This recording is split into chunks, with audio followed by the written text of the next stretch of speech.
अरुणाचल प्रदेश के तवांग सेक्टर में भारतीय और चीनी सैनिकों के बीच में झड़प हुई थी और इसी बीच भारतीय वायुसेना गुरुवार को यहां पर युद्धाभ्यास करने वाली है। चीनी सीमा के पास में वायुसेना का युद्धाभ्यास 2 दिन तक चलेगा। युद्धाभ्यास के दौरान राफेल और सुखोई भी गरजेंगे। यह युद्धाभ्यास वायुसेना चाबुआ, जोरहट, तेजपुर और हाशिमारा एयरबेस पर करेगी। पूर्वोत्तर से सटे चीन, बांग्लादेश और म्यांमार की सीमाओं की निगरानी पूर्वी कमांड ही करती रही है।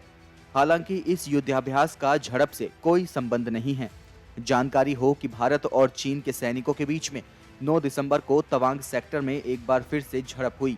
हालांकि कहा जा रहा है कि चीन इसी तरह हवाई क्षेत्र में लंबे समय से सीमा का उल्लंघन करने की कोशिश कर रहा था।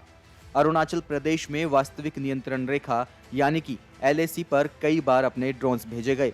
इनके जरिए चीन लगातार हवाई क्षेत्र के उल्लंघन की कोशिश करता रहा।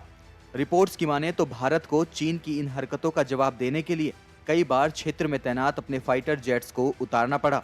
रक्षा मंत्रालय के एक सूत्र ने बताया कि बीते कुछ हफ्तों में 2-3 बार ऐसा हुआ जब वायुसेना को LAC के पार आने की कोशिश कर रहे ड्रोन्स को खदेड़ने के लिए लड़ाकू विमान उतारने पड़े।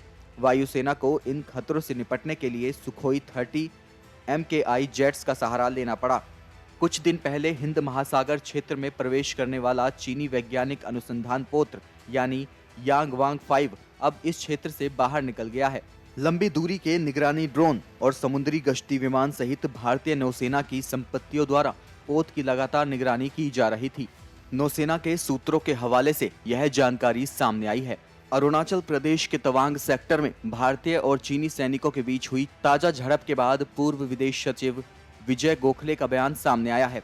गोखले ने चीन को फटकार लगाते हुए कहा कि चीन इस मुखालते में ना रहे कि भारत LAC पर उसे मुंहतोड़ जवाब नहीं देगा। भारत उसकी हर गलत नीतियों का करारा जवाब देगा।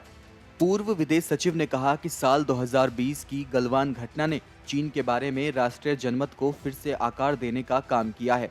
हमारी सेना हर मोर्चे पर तैयार है। विजय गोखले ने कहा कि अगस्त 2020 में रेचिनला में स्नो लेपर्ड काउंटर ऑपरेशन किया गया था। भारत ने इस ऑपरेशन को सोच समझकर अंजाम दिया था और चीन ने इसके बारे में सोचा भी नहीं था। क्योंकि भारत जोखिम नहीं लेना चाहता, शायद अब यह काम नहीं करती। गोखले ने कहा कि चीन की 2 धारणाएं हैं। पहली ये कि भारत किसी छिटपुट घटना के बदले में बड़े स्तर पर सैन्य पलटवार करने का फैसला नहीं करेगा। दूसरी ये कि भारत उसके साथ सैन्य टकराव करने वाले पक्ष के खिलाफ दूसरे देशों के साथ मिलकर मोर्चेबंदी नहीं करेगा। इन दोनों धारणाओं को भारत की रणनीतिक सोच में 2020 के बाद आए बदलावों को ध्यान में रखते हुए देखा जाना चाहिए। गोखले लिखते हैं कि चीनी राजनेताओं को अपनी इस धारणा को भी छोड़ देना चाहिए कि आने वाले समय में किसी सैन्य टकराव के बाद भारतीय प्रतिक्रिया बेहद मामूली होगी, क्योंकि भारत LAC पर खुद को सैन्य क्षमताओं और चुनौतियों को ध्यान में रखते हुए विकास करने को लेकर समर्पित है। Video desk amarujala.com। अगर आप ये वीडियो YouTube पर देख रहे हैं तो हमारे चैनल को सब्सक्राइब करें और बेल आइकन को दबाना ना भूलें। अगर आप Facebook पर ये वीडियो देख रहे हैं तो हमारे पेज को लाइक करें।